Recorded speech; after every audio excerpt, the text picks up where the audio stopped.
Hi, I'm George the Antique Nomad. Come with me as I wander the country in search of valuable vintage, amazing antiques, and cool collectibles. We'll buy, sell, and trade at antique malls, shops, and shows, estate sales, flea markets, thrift stores, anywhere people go to find really interesting things that just aren't made anymore. So come on, let's go! Hello everybody, it's George the Antique Nomad. Welcome to this month's 20 eBay listings. I'm very excited to bring this group of merchandise to you. Thank you so much to my Level 2 and Level 3 members who help sponsor this content. They do get first access. If you are interested in early access, do click the join button or the membership link in the description of any video that you see, including this one. I'm glad that we get to roll this out to everybody after the early access is done, because I think this is fun information to share. All these items are listing live on eBay as the people with early access watch. And so anybody can go to the links in the description and click and see if the item is still for sale. If you're interested, you can bid. If you are looking for information about how the market works, we do this as an experiment so you resellers can follow along and see how things do in this moment in time on eBay auctions. And the reason we use the eBay auctions is because we know we're likely to get some sort of a result, and that we will be able to say that we have exposed it to the largest vintage marketplace. And that makes it a fairly good test of what's going on in the market for certain types of collectibles. I want to go ahead and get started because I've been putting some fun things aside, some interesting things aside, a few things of value, and several things this month that are automotive related, but fun automotive related. People have a lot of nostalgia and affinity connected with cars, and the first one here is a Mustang. This is a 64 and a half or 65, so the first year they came out in turquoise. This was the promotional car, and the point of promotional cars was, number one, to give something to kids to keep them occupied while mom and dad looked at a real car, but also to remind you when you got home that, oh yeah, that's what we test drove, and wow, isn't it cool looking? And so, starting in the post-war era, lots of car makers, almost every car maker in America, had promotional cars made for them. And this particular one is an early Ford Mustang, and I'm very, very happy with the condition. Condition's really important on these because this one doesn't have worn chrome, isn't warped from being put in a window, wasn't painted by some kid, isn't missing a tire or part of a bumper, or have a big scratch down it, or a crack, or a missing doorpost. Because it's completely intact and in good condition, this probably will sell somewhere in the $100 range, but we're going to start it out at $999, no reserve, because I feel that confident that this model in particular will get a lot of hits and results. And I know we have some viewers who are Mustang fans and have had Mustangs in the family too, so maybe you need a little version to sit on your desk. In any event, I'm looking forward to putting this out there. I got a nice collection of promotional cars, and I put that one aside because I learned to drive on a 66 Mustang, very similar to that, so it has nostalgia for me too. Now, also from that same era in the mid-60s is this wonderful book. It was right about the time that Charles Schulz was making a lot of money selling little hardback books as novelties through Hallmark, and they were called Happiness Is, and they had Peanuts characters talking about the various things that led to happiness in their lives. So Johnny Carson came out with Misery Is a Blind Date. Johnny Carson, for those of you who are young and don't know who this guy was a real kingmaker amongst the comic set. Everybody from Joan Rivers to Jerry Seinfeld was discovered because of Johnny Carson, and he made a lot of people's careers. He had a lot of people come and guest host for him. He replaced Jack Parr in the early 1960s on The Tonight Show, and it was at the perfect time for TV to really become a nationwide phenomenon. And because he was essentially the late show, other than reruns of old movies and syndicated television shows, he got a huge following. He was from Nebraska originally. He was a seemingly very mild Midwestern man, but he was quite a partier and got into a certain amount of trouble and found some misery of his own. And here's some examples. Misery is going on your honeymoon and having the motel employees toss a welcome back party for your bride. Johnny Carson had a few brides. I think he might have had that experience. Misery is wearing a topless bathing suit and having a man walk up to you and say, "Nice day today, sir." Yes, these are definitely a little bit as you would expect for 50-year-old humor.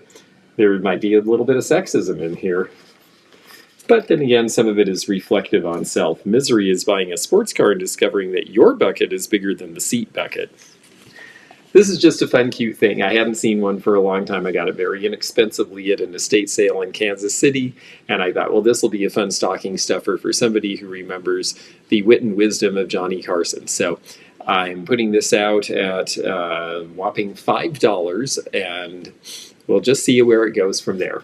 But I thought it was fun, and I don't always just put expensive things on when I do these. I like to put a range of items so that you get a feel for different parts of the market. And fun things, novelty things. We are coming into Christmas. People are looking for stocking stuffers and little nostalgic things that they can give as gifts. So I like to look at different levels of the market, not always just the very, very high end.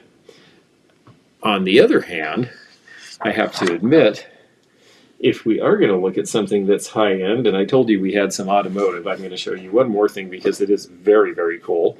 It's one of the better things that I've gotten to find in an estate lately, and it is this. It is the Corgi Toys Major, and this is the auto carrier 1A with American Automobile. So this is right about the time that Corgi starts making these sets for kids. Corgi was a company that came out of nowhere. Of course, the Queen, the late Queen, loved her Corgis, and so Corgis became seen in England as something cute and little, and so they thought, well, won't that make a perfect logo for our toys? And these are really great because they're all in the original box. This thing could not be cleaner. I got it from an estate where the guy, he must have been one of the first back in the early 60s to think of the idea of buy one and put it aside, because he had this as a child and he had another one. The other one he beat to death, and I sold the set for $50 because it was so as is. This set could go for potentially a few $100s. I'm not putting a buy it now on it. We're going to see, especially this close to the holidays, that might be just the right time. Everything mint in box. It looks like there's two Thunderbirds, a Studebaker Hawk, a Plymouth Fury, that's like the station wagon version of Christine, for those of you who are Stephen King fans, and then the Corgi Transporter. So really neat set. I have to admit, as a child, my friend had this set, and I was quite envious of him because his parents had to go to an antique shop to get it for him. I guess it was vintage at the time. Well, now it's really vintage. It's about 60 years old, and I think someone's going to have a lot of fun with that. Now, this is debuting on Halloween, and because it's Halloween and because a whole lot of people are getting into these again because they're childhood nostalgia for a new generation of collectors, I wanted to show this. So happy Halloween, everybody. Here I am, and here is this piece, this melted popcorn, as people call it, made into the jack-o'-lantern. We see these a lot, but I thought it was fun to see this on the back, where the tag says, Happy Halloween, what's left of the tag. This is by the Cage, K-A-G-E company. So this was factory made, and that's why you see a lot of this one. These were popular in the early 80s. You can tell by the style of the tag that it's a 1980s tag, and they're boasting about it being handmade with American material. That was in the 80s when things being made in America still seemed to be a selling point for people. So this is nice and big. It's 15 by 12. And again, it's just fun, but boy, people are having fun for these, and they're spending some real money on these. This one I'm starting at $9.99 because I'm selling it on Halloween instead of in time for Halloween. But I just wanted to have something that was topical for the day. And besides which, I figure that it probably will sell for somewhere around $30. So I'm willing to start it out low and just see what people think. This next piece is by a company that at one time I considered writing a collector's reference book on, but it was hard to find a lot of information about them. However, they made some really neat patterns, including Hawaiian flowers and a line called Swirl, designed by a woman named Vreni, V-R-E-N-I. And you would see her name on the back. Well, also on this blank, a nice coupe blank, this company made this really cool and very hard to find pattern called California Fantasy, and the company's name is Santa Anita Wear. Santa Anita, where they have the horse track. So I thought that was really neat. I was very excited to find one in such clean condition, and especially to find it in the thrift store in the middle of the Midwest, because there it was only $3.99. I have seen these sell for as much as $20. It's hard enough to find this pattern, and a lot of people really like the California Fantasy pattern because of this really stark 50s geometric fish pattern. I mean, it's just got a really good look. And for that reason, and the fact that, again, we're seeing more interest in coral and peach tones now, I think that this should be a good seller. So we're going to put it on at a low price and see if somebody who is trying to make a set of this needs another dinner plate in time for the holidays. This is a good time, by the way, to sell dinnerware before Thanksgiving. We are really at the peak time for people trying to match sets or get ready for holidays who are realizing that they were missing some pieces last year or pieces got broken and need to be replaced. This next item was brought to me by a viewer who thought it was very interesting and could not find information about it. I found it very interesting and found a little information about it. Fortunately, I have a friend who is a very good researcher and a student of military history and was able to help me with this item. So let me show you. It's rather handsome. It's a cross pin. It's actually a hat badge. You'll be able to see that it's a hat badge when I turn it around, and you see the attachment, which is here because this would have unscrewed and then screwed into a hole. In the center here, you see what looks like the letter A, and that is correct because that is for Alexander, who was the Tsar. And then up here we see the N for Nikolai, who was the Tsar in 1911. This is celebrating the centennial of the Sophia Regiment. It was an infantry regiment, which surprises me because when I saw the anchors in this, I thought that it would be more likely to be a nautical division. Part of the purpose of this, of course, was in 1911, we're starting to see the rumblings of the Bolshevik Revolution, and the Tsars are trying to make sure the military is loyal to them. So they want to bring back the notion of the greatness of Alexander and the Tsars of old, and the fact that you are carrying on in this fine tradition. It didn't work. We all know that that did not work, but it left us some really interesting pieces, and a lot of these, of course, would have been melted down or destroyed after the Bolshevik Revolution. So they're not very common, especially this variety. You see another style with heraldic eagles more often, and so I believe this one could potentially go between $125 and $250. It's just going to depend on who sees it and what they think of it. Well, poor Sanibel, Florida was certainly in the news lately with being right in the path of the hurricane. It is such a beautiful place, and it's really known for the shells. It is the shell beach of the islands, and the part that was pretty heavily developed got pretty walloped, but the rest of the island has been left fairly natural. So I imagine after the storm that the shelling is probably better than ever. Once the beachcombers come back, Sanibel will be a popular place again. Sanibel was such a popular place when it started to be settled in the early post-war era that Duncan and Miller Glass Company of Ohio made a pattern called Sanibel, and here is a really pretty piece of it right here. This is a pink opalescent. It might be a little hard there, you get that pink color a little bit. It's stronger in person than it is under this light. It washes out a bit, but I think you can see it there. They also did these in a clear and a blue. It's a wonderful line. They did other pieces as well, but this beautiful shell, they put certain chemicals in so that when it gets to the edges, it does this opalescent. The chemical gathers out at the edges and gives it that white edge. So it's a one-step process, but it's really nicely done. Duncan and Miller was a great old firm, one of the better quality, bigger producers of elegant depression glass mid to later 20th century, and you can see the quality of the piece. It's a little heavier than depression glass would be. It's fire polished. You don't see any mold lines or seams or anything like that.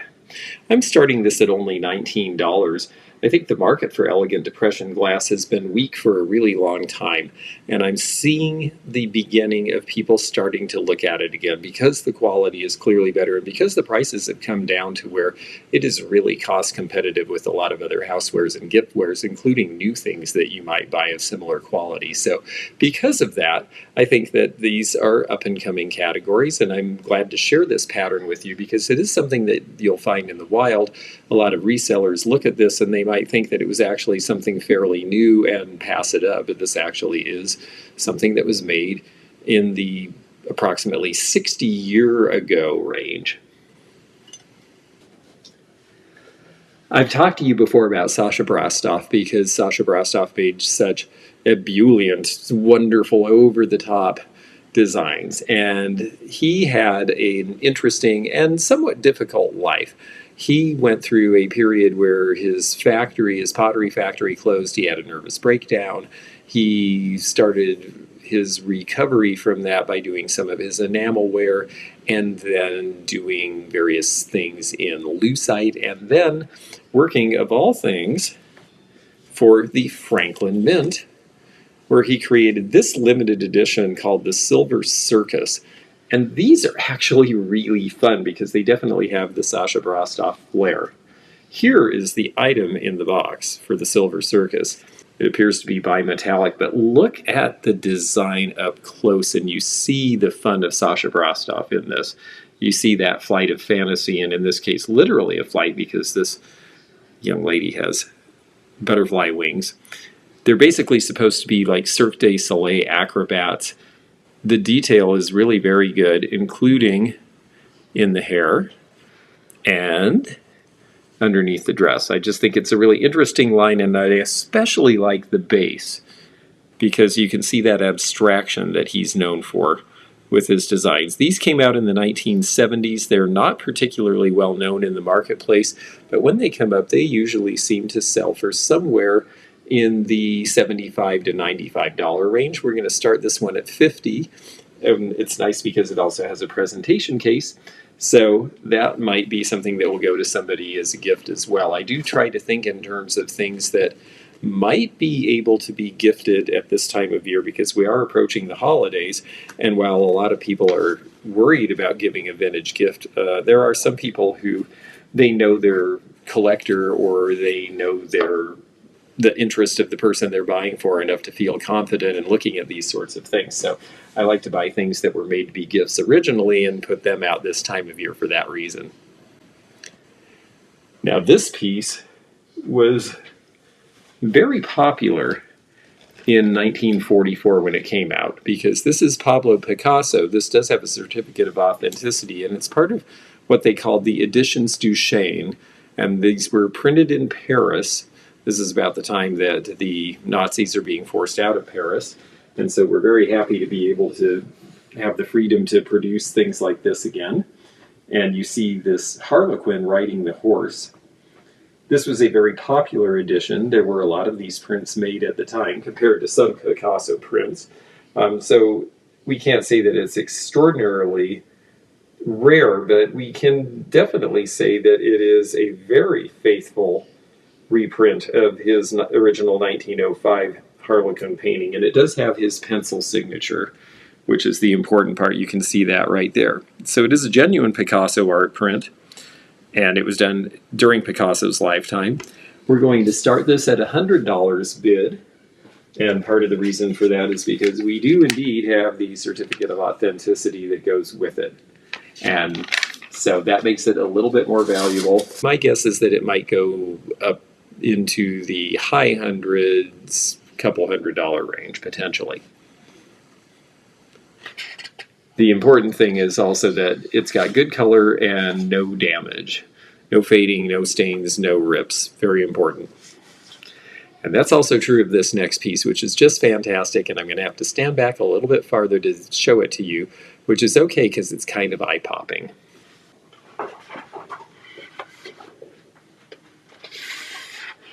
This is a true psychedelic print from 1971. This is a blacklight poster. This will glow under a blacklight.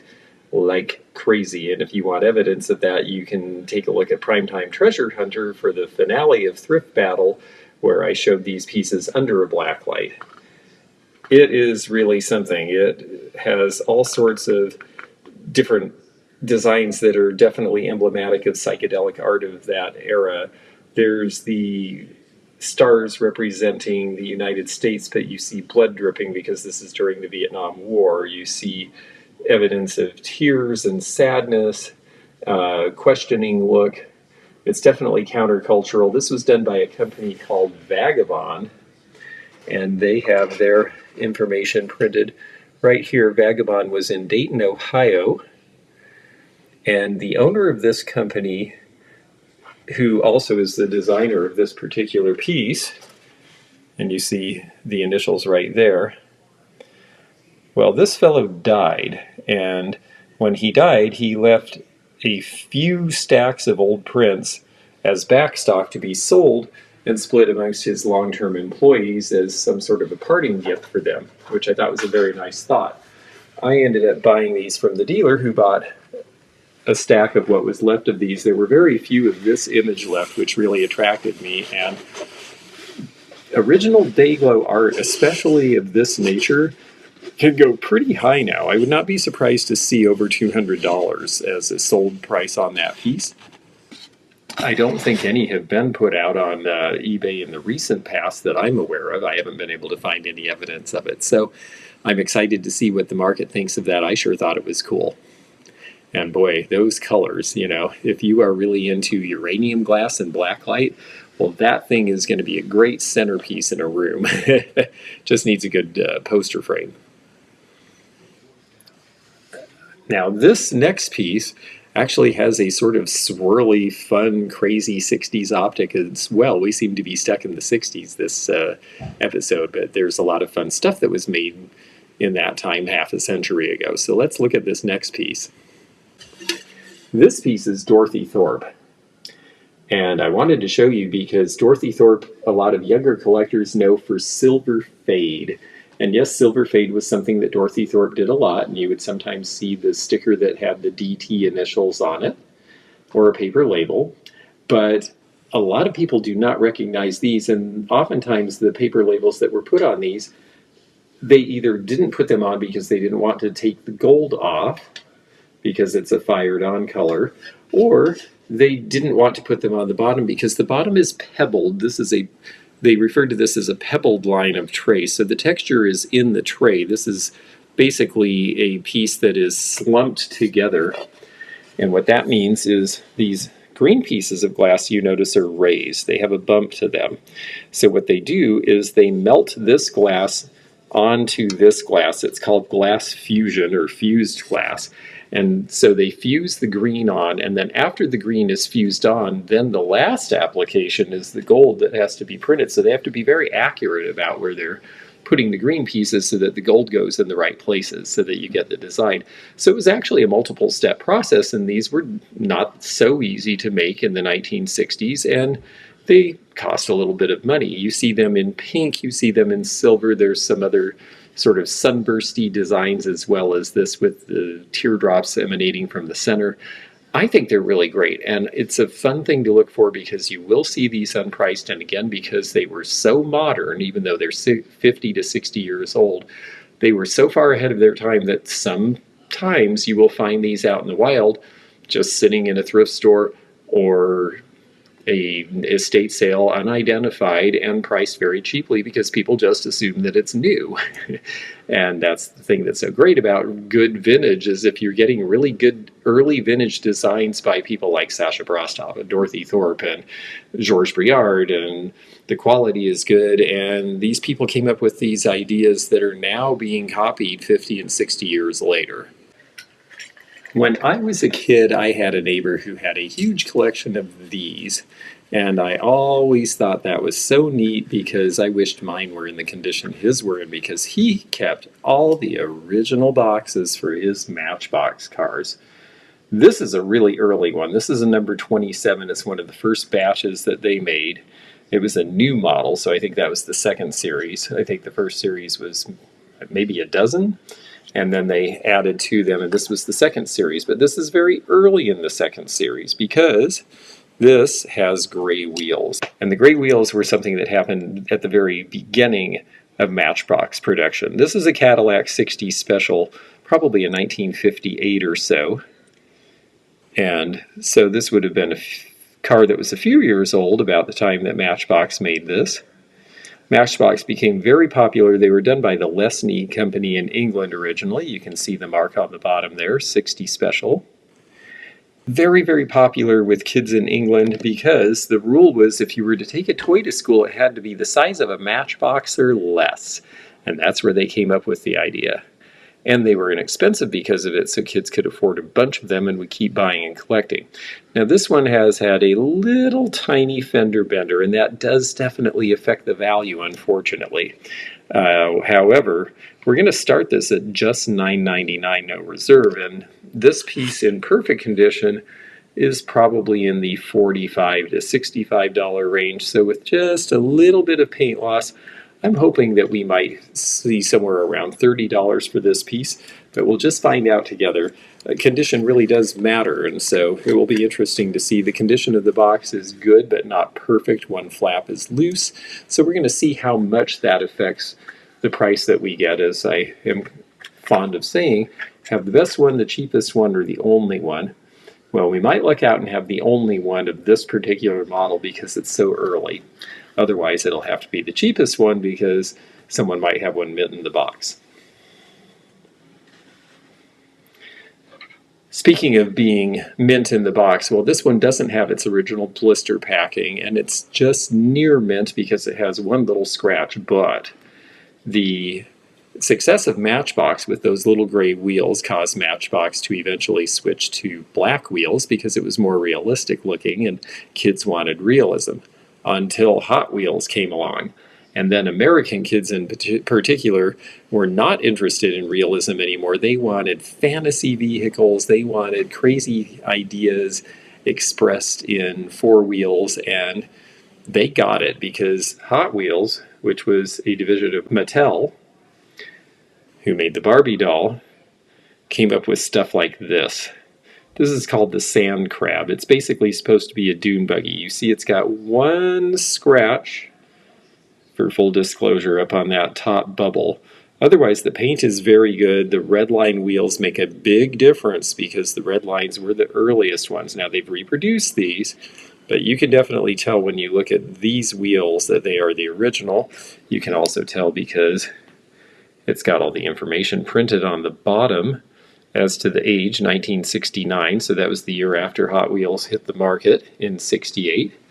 Again, they were very inexpensive. They were very smart. They had them put on blister packs so they could hang at the end caps by the cash registers in toy stores and even grocery stores, so that little kids like me would bug our mom to buy us one on the way out, and we usually had to behave well, but then maybe we got to take a 99-cent car home. Well, this 99-cent car now, in this condition, again, we're going to start it at $9.99 and see where it goes because it does have that one little scratch, but if it didn't have that scratch, recent sales in this color, the colors really make a difference, and the metallic colors, especially the hot colors, sell for more.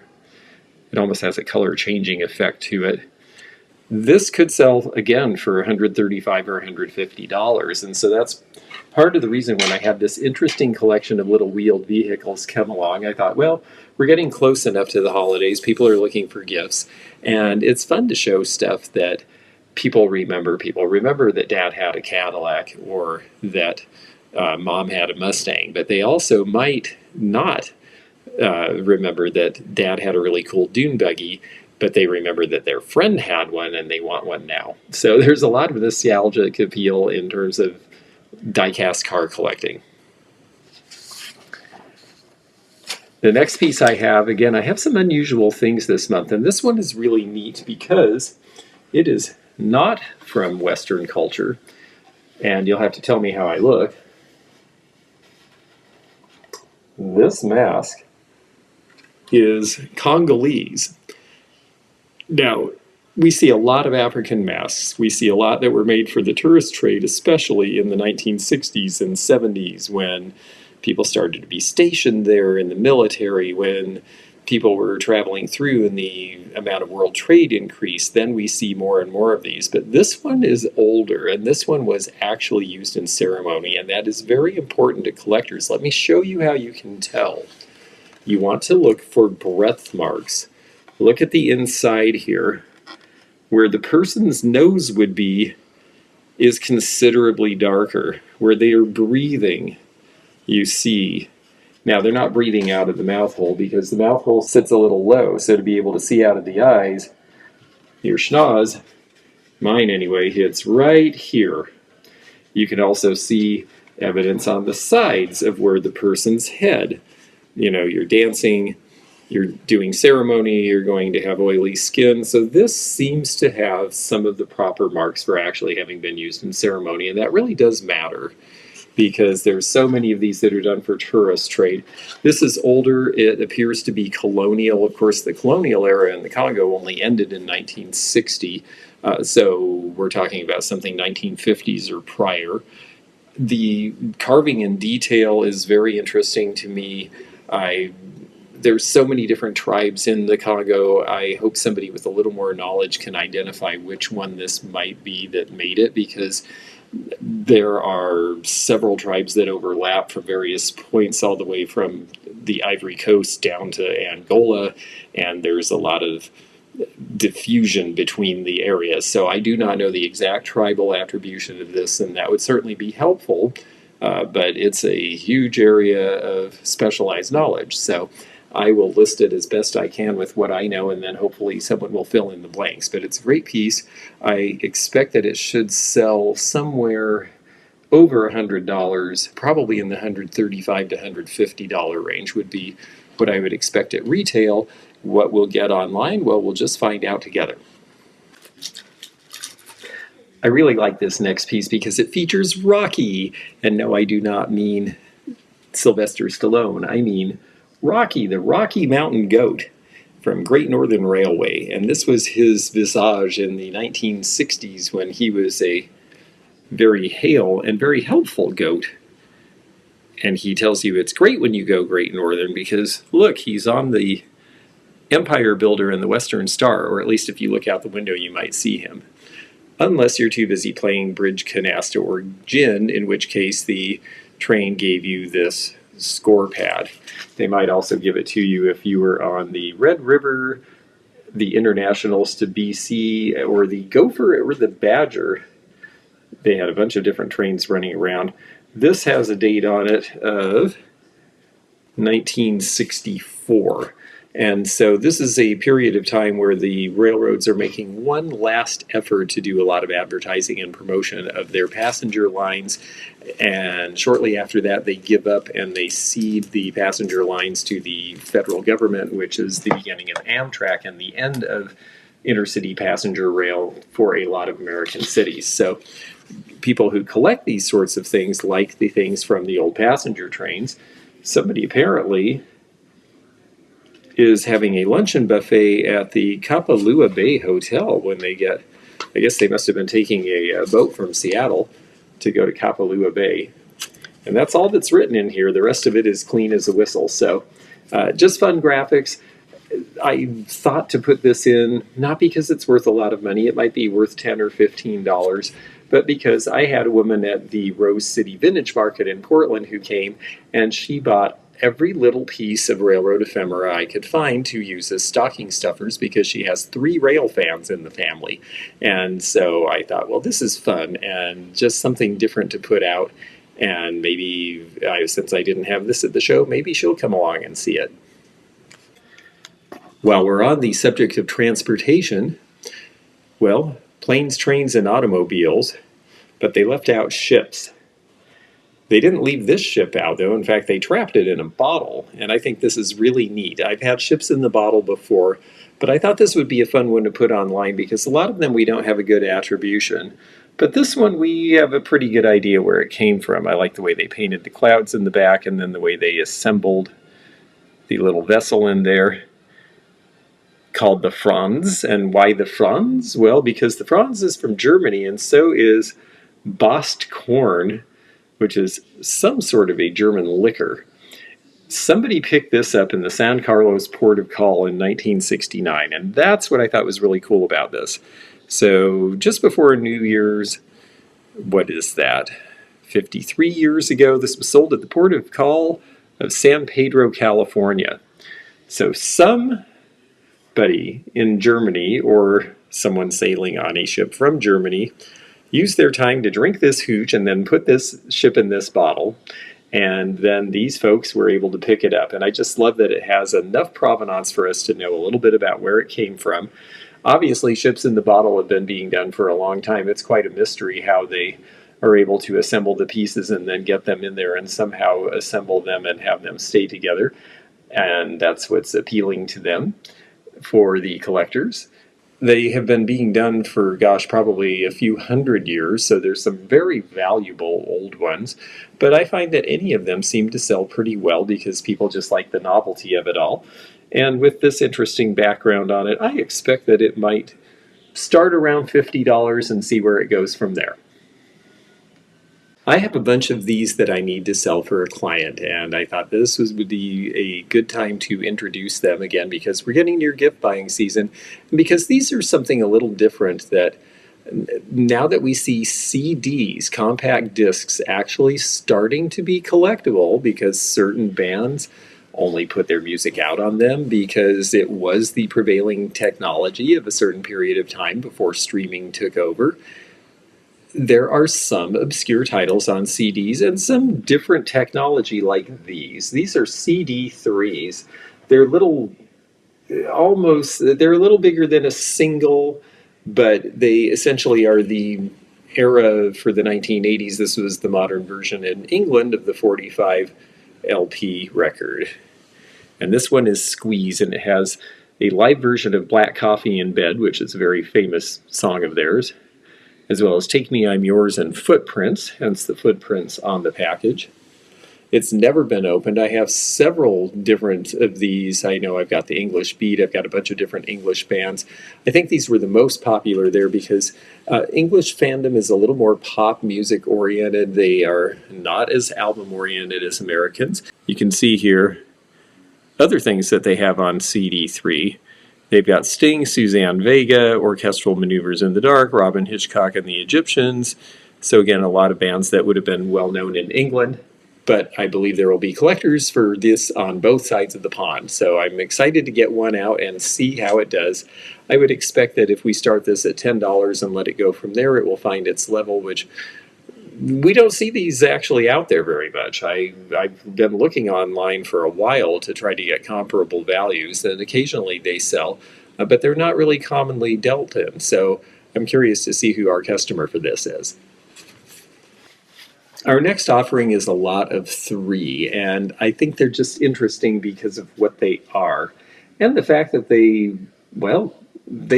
have some math and some dates, and somebody had some real interest in these at one time.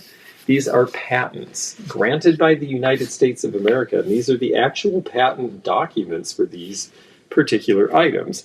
They were issued to someone from Japan.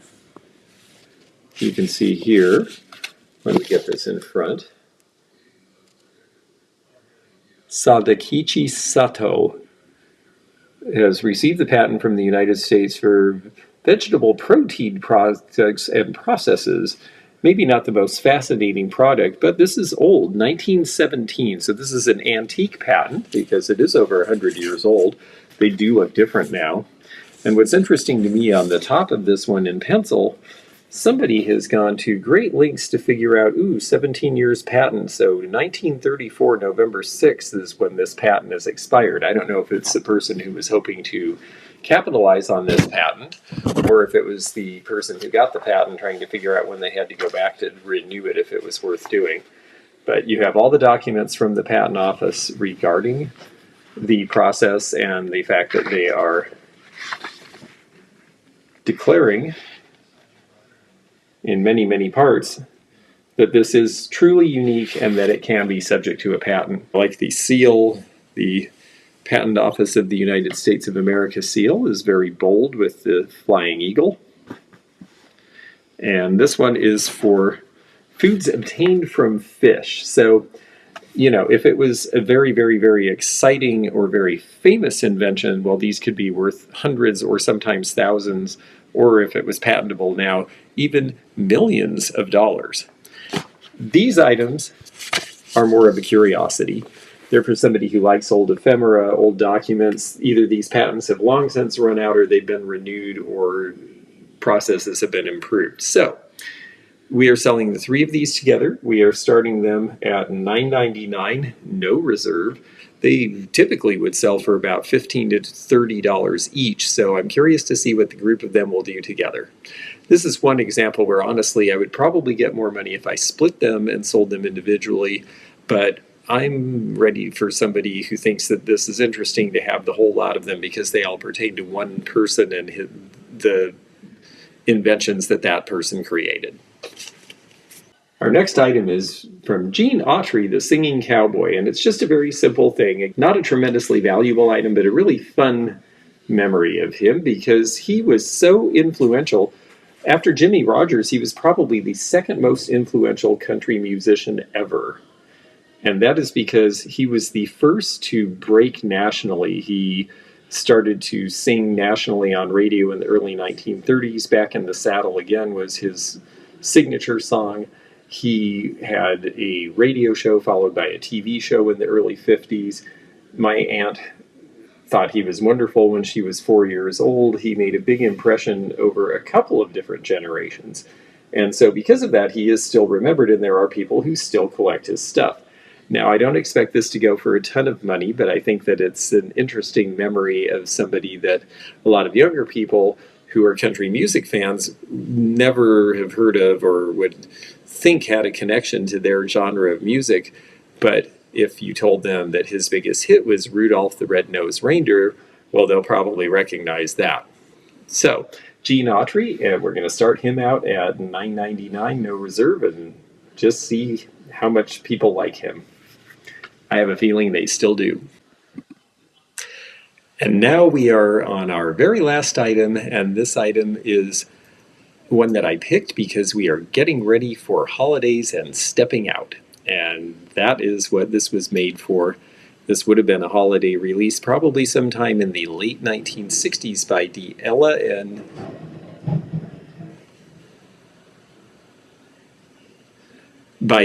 and Elster, also known by their trade name, one of their trade names, Juliana. And here is our brooch, our pin, a nice 2.5-inch stacked pin, and here are our earrings. There's one, and here's two. DeLizza and Elster did not mark any of their jewelry with their name, and they had various lines. Juliana was one of them. They had paper labels, so you really have to know how the pieces are made. The backs of these earrings are correct to be Juliana because of the fact that they have the spacing, the little gaps next to the clip, the way it's shaped. It's all indicative of their things. But it's wrong. He's wrong. It's not.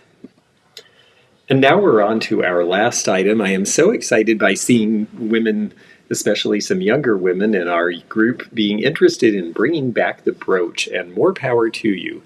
Younger women, older women, it's just nice to see people getting their costume jewelry out and wearing it again.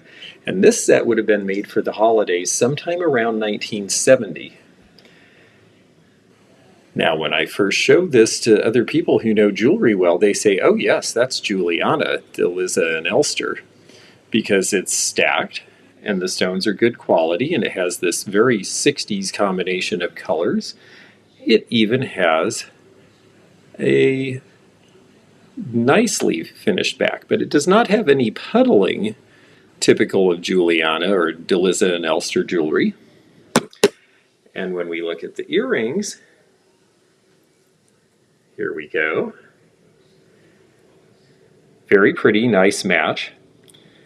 The clips look sort of like Juliana, but no, they are not, because take a look at the signature. The signature is La Rocco. That little tiny signature there. And La Rocco was Seattle's only costume jewelry maker. Other than people doing stuff for street fairs, and some wonderful things have been made in jewelry in Seattle, but as far as a commercial costume jewelry maker, LaRocca was it, and they were operating in the 50s and 60s and early 70s, and this very happy, really nicely colored, really good quality piece shows why their items are really very collectible, even though they're not well known for their name, and even regionally in Seattle, a lot of people don't know that they have a connection to the area. But it is a good brand, and this is a nice set together. I'm going to start it at a very low price considering the quality of $29, and we're going to see how high it climbs. I really think it's worth double that, and we'll see if the market agrees with me, but it's just really fun to bring you a new discovery, a new name to look for in costume jewelry.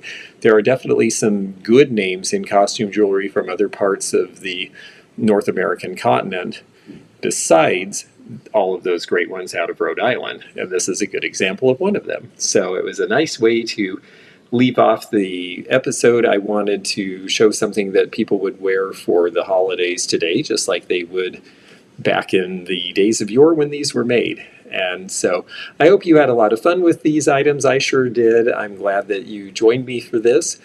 Please check out the links to the items and you can follow along with them. Thank you so much to our Level 2 members who helped make this possible. Thank you to all of you who are watching, and we'll see you again soon with more interesting facts, including what these things sold for when we do our What Sold Wrap-Up video. We'll see you soon. Bye for now. Thanks for joining me again in the fun and fascinating antique community, here where online meets the real world. Please click the subscribe button below, click the bell to be notified when new videos upload, leave a comment below, and hit thumbs up to like this video. Links to our online social media and our items for sale are in the description. This is George at the Antique Nomad. Bye for now.